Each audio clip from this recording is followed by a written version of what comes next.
lagi bersama saya di channel Nerds No Limit.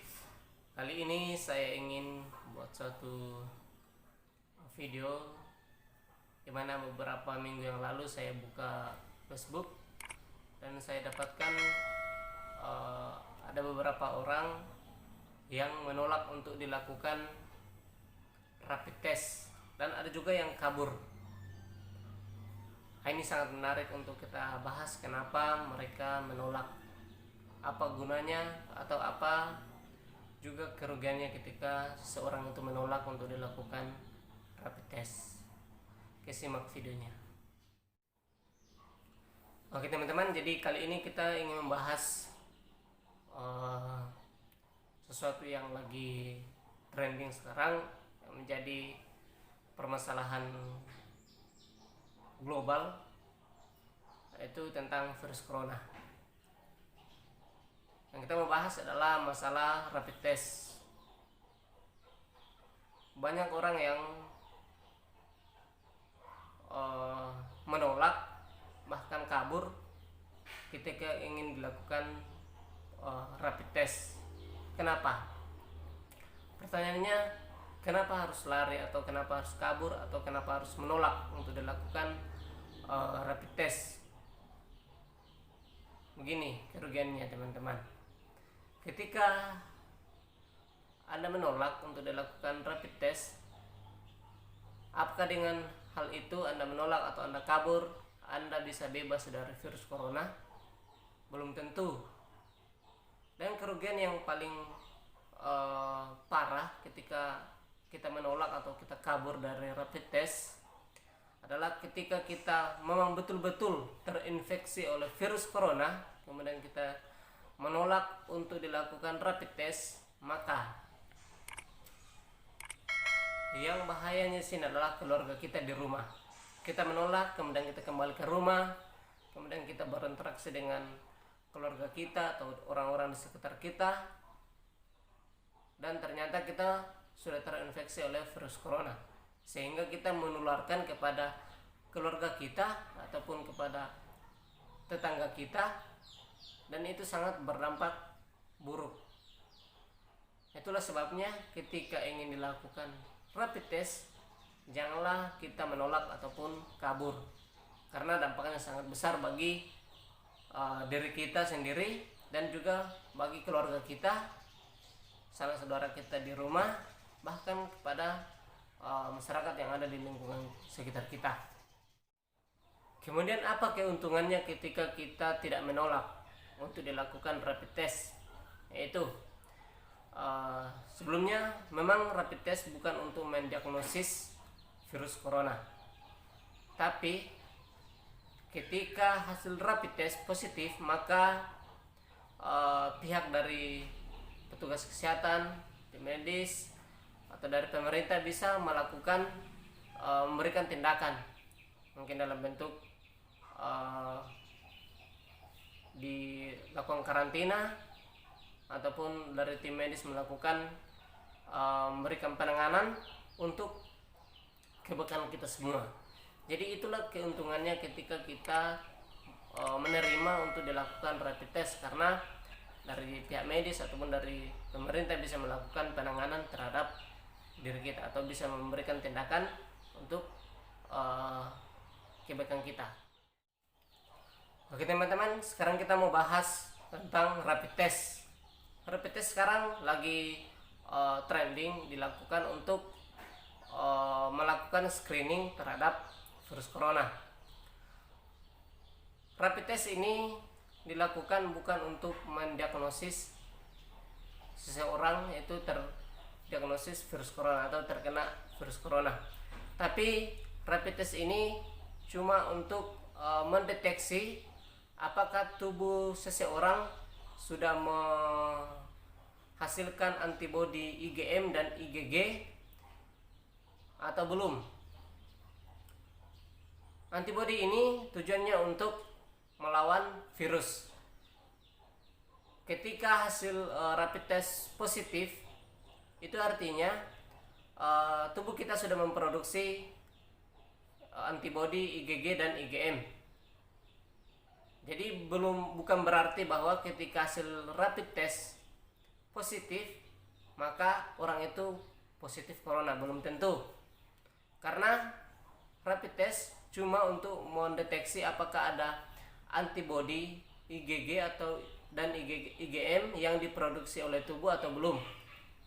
Ketika itu ada, berarti tubuh kita sudah terinfeksi oleh virus, tapi belum diketahui itu virus apa. Jadi bagi teman-teman yang menolak atau kabur mungkin karena takut dibilang positif virus corona, jangan takut, karena rapid test itu tidak untuk mendeteksi atau mendiagnosis seseorang itu terkena virus corona, tapi itu hanya untuk mendeteksi antibodi yang diproduksi oleh tubuh untuk melawan virus ketika tubuh kita terkena virus.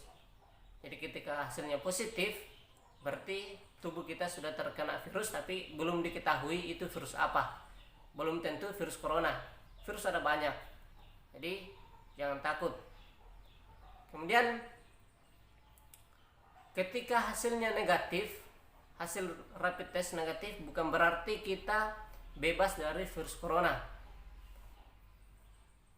Ada kemungkinan dua hal. Yang pertama, kita memang belum terinfeksi oleh virus corona, tapi bukan berarti kita bisa seenaknya.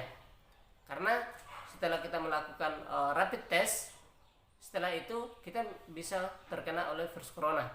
Ketika kita pergi melakukan aktivitas di luar, kemudian tidak melakukan safety, itu kita bersiko untuk terkena virus corona. Kemudian yang kedua yaitu tubuh kita belum memproduksi antibodi IgG dan IgM. Biasanya rapid test hasilnya akan negatif dalam waktu 1 sampai 2 minggu setelah seseorang terkena virus corona. Karena hal ini dikarenakan tubuh kita membutuhkan waktu 2 sampai 4 minggu untuk memproduksi antibodi IgG dan IgM dalam melawan virus. Hal inilah disebabkan hasil rapid test itu biasanya negatif karena mungkin minggu lalu kita terinfeksi, kemudian minggu sekarang kita melakukan rapid test dan hasilnya negatif. Kemudian kita berpikir bahwa kita bebas dari virus corona karena hasilnya negatif. Belum tentu, karena tubuh kita membutuhkan waktu 2 sampai 4 minggu dalam menghasilkan antibodi IgG dan IgM untuk melawan virus yang masuk ke dalam tubuh kita. Jadi kalau hasilnya negatif bukan berarti juga kita bebas dari virus corona. Kemudian biasanya kalau hasilnya positif, biasanya itu akan dilakukan pemeriksaan lebih lanjut untuk dilakukan tes PCR atau yang kita kenal dengan swab test. Swab test ini untuk mendeteksi keberadaan virus, untuk mengetahui itu virus apa. Jadi pemeriksaan inilah yang secara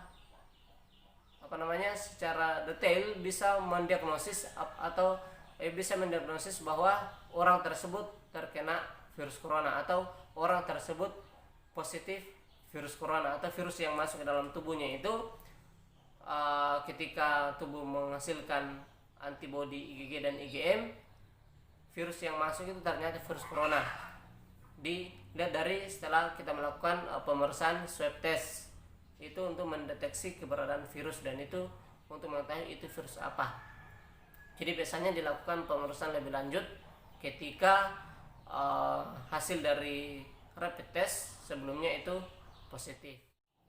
Jadi teman-teman, ketika ingin dilakukan rapid test, janganlah kita untuk menolak, jangan kita kabur untuk tidak dilakukan rapid test karena dampaknya sangat besar terhadap diri kita maupun terhadap orang-orang di sekitar kita. Teman-teman ingat bahwa rapid test bukan untuk mendiagnosis virus corona, tapi ini cuma sebagai screening awal untuk mengetahui apakah tubuh kita sudah memproduksi antibodi IgG dan IgM dalam melawan virus. Kalau ini ada, antibodi ini ada, berarti tubuh kita sudah terpapar virus, tapi belum diketahui itu virus apa, virus corona atau hepatitis atau HIV, banyak virus, macam-macam virus, jadi belum diketahui itu virus apa. Ya teman-teman, ketika ingin dilakukan rapid test, mari kita lakukan rapid test, karena itu semua untuk kebaikan kita. Itu anjuran dari pemerintah, anjuran dari tim medis untuk dilakukan rapid test untuk men-screening. Itu sebagai screening awal apakah tubuh kita ini sudah memproduksi antibodi IgG dan IgM atau belum dalam melawan virus yang masuk ke dalam tubuh kita. Oke teman-teman, video kita cuma sampai di sini. Mudah-mudahan teman-teman setelah penjelasan ini teman-teman tidak lagi kabur ataupun menolak dilakukan rapid test. Oke teman-teman, jika teman-teman merasa bahwa video ini sangat bermanfaat, silakan bantu subscribe supaya saya semakin semangat lagi untuk membuat video-video selanjutnya. Oke, terima kasih.